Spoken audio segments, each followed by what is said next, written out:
Our Lady's Child. Now, be warned, this is of a more Christian tale, so if you're not in the mood for Christianity, then I suggest you skip this one.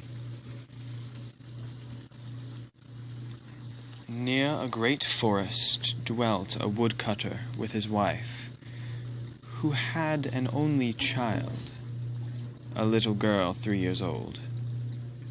They were so poor, however, that they no longer had daily bread, and did not know how to get food for her.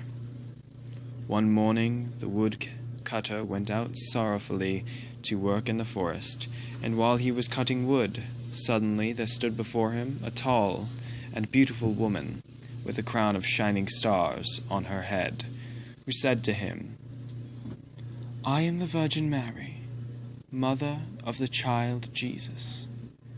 You are poor and needy. Bring your child to me. I will take her with me and be her mother, and take care for her." The woodcutter obeyed, and brought his child, and gave her to the Virgin Mary, who took her up to heaven with her.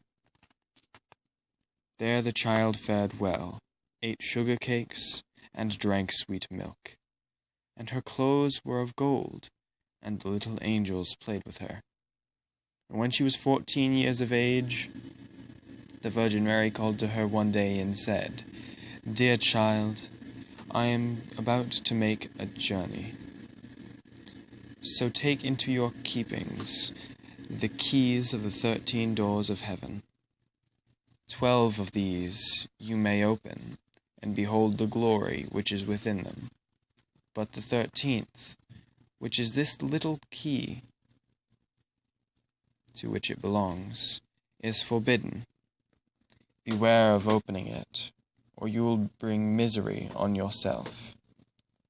The girl promised to be obedient, and when the Virgin Mary was gone, she began to examine the dwellings of the kingdom of heaven. Each day she opened one of them, until she made the round of the 12th. In each of them sat one of the apostles in the midst of a great light, and she rejoiced in all the magnificence and splendor, and the little angels who always accompanied her rejoiced with her. Then the forbidden door alone remained, and she felt a great desire to know what could be hidden beside it, and said to the angels, "I will not quite open it, and I will not go inside it, but I will unlock it so that we can see just a little through the opening." "Oh no," said the little angels, "that would be a sin. The Virgin Mary has forbidden it, and it might easily cause you unhappiness." Then she was silent, but the desire in her heart was not stilled, but gnawed there and tormented her, and let her have no rest. And once, when the angels had all gone out, she thought, "Now I am quite alone, and I could peep in.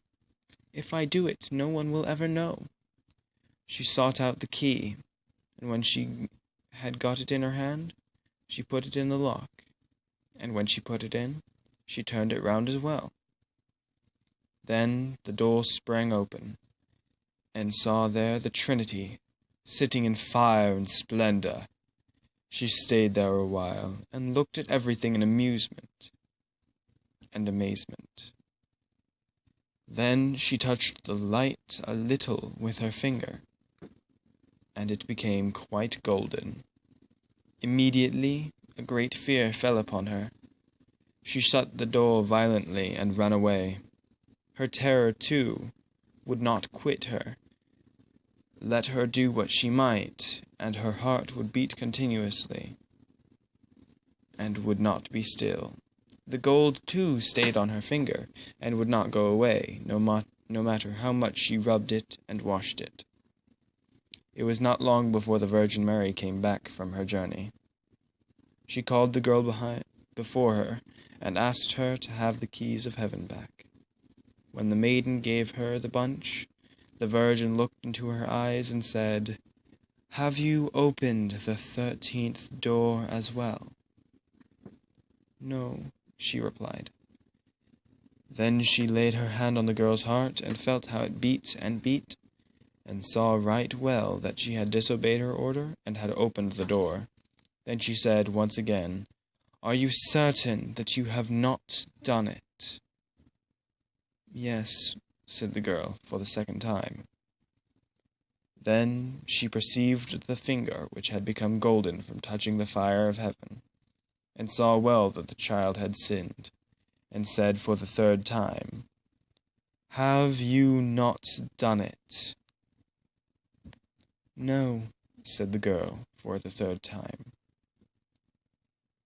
Then said the Virgin Mary, "You have disobeyed me, and besides that you have lied. You are no longer worthy to be in heaven." Then the girl fell in a deep sleep, and when she woke, she lay on the earth below, and in the midst of a wilderness. She wanted to cry out, but could bring forth no sound. She sprang up and wanted to run away, but whenever she turned herself, she was continuously held back by thick hedges of thorns through which she could not break.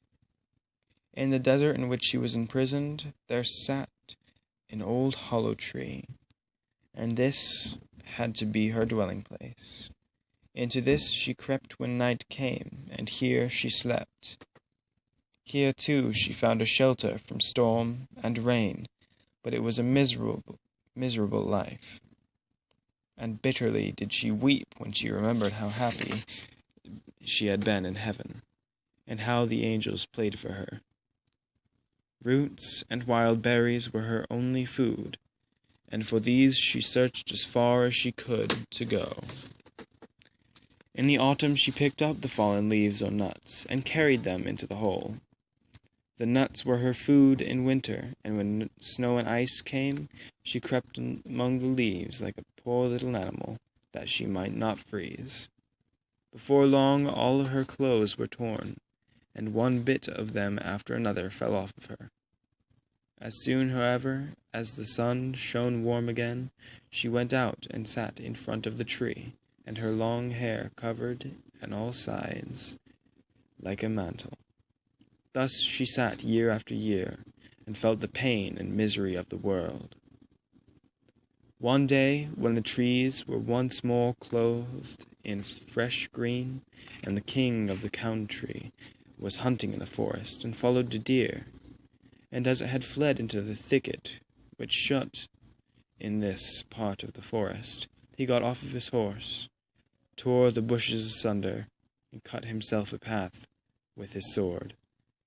When he had forced his way through at last, he saw a wonderful, beautiful maiden sitting under the tree.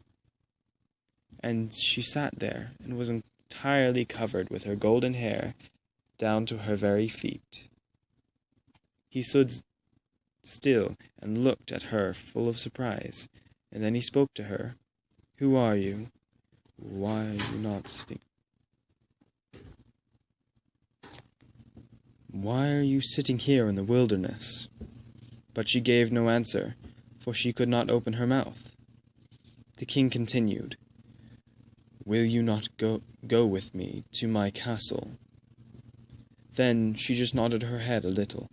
The king took her into his arms, and carried her by his horse, and rode home with her, and when she reached the royal castle, he caused her to be dressed in beautiful garments, and gave her all things in abundance.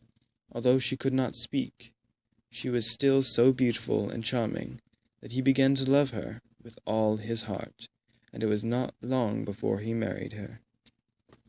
After a year or so had passed, the queen brought a son into the world. Thereupon the Virgin Mary appeared to her in the night when she lay in her bed alone, and said, "If you will tell the truth, and confess what you did, unlock the golden door. I will open your mouth, and give back your speech. But if you preserve your sin, and deny obstinately, I will take your newborn child away with me." Then the queen was permitted to answer, but she remained hard and said, "No, I did not open the forbidden door." And the Virgin Mary took the newborn child from her arms and vanished with it. Next morning, when the child was not to be found, it was whispered among the people that the queen was a man-eater and had killed her own child. She heard all this and could say nothing to the contrary. But the king would not believe it, for he loved her so much. When a year had gone by, the queen again bore a son, and in the night the Virgin Mary came to her again and said, "If you will confess that you had unlocked the forbidden door, I will give you your child back and untie your tongue. But if you continue in sin and deny it, I will take away with me this new child as well." Then the queen again said, "No, I did not open the forbidden door." And the Virgin took the child out of her arms and away with her to heaven. Next morning, when this child also had disappeared, the people declared quite loudly that the queen had devoured it, and the king's counselors demanded that she be brought to justice. The king, however, loved her so dearly that he would not believe it, and commanded the counselors, under pain of death, not to say any more about it. The following year the queen gave birth to a beautiful little daughter. And for the third time the Virgin Mary appeared to her in the night, and said, "Follow me." She took the queen by the hand and led her to heaven, and showed her there her two eldest children, who smiled at her and were playing with the ball of the world. When the queen rejoiced at this, the Virgin Mary said, "Is your heart not yet softened? If you will own that you had opened the forbidden door, I will give you back your two little sons." But for the third time the queen answered, "No, I did not open the forbidden door." And then the Virgin let her sink down to earth once more, and took her likewise the third child.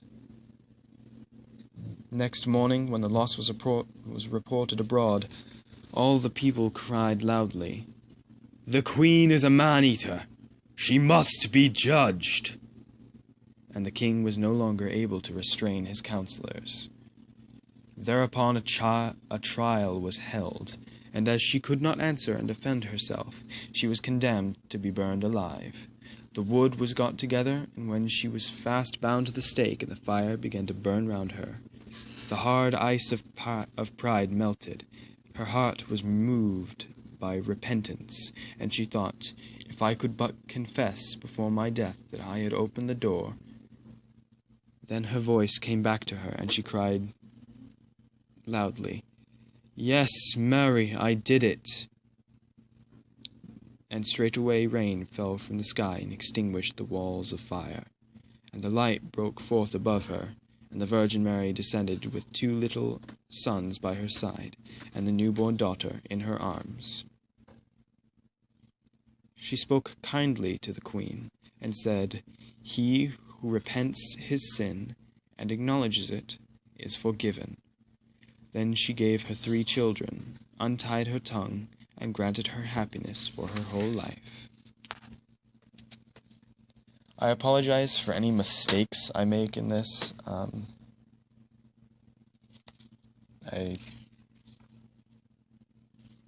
I don't commonly read aloud. This is actually helping me as well as making it so that I'm better to understand how weird it is to talk to yourself. Yes, I know how weird it is to talk to myself. It's not that weird, actually. A lot of people do it. But,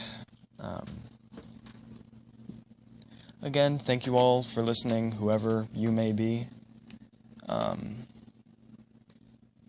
Yeah, eventually, I will get a proper setup. So, thank you guys for watching, and next week, The story of the youth who went forth to learn what fear was. See you guys, and happy 2016. Bye.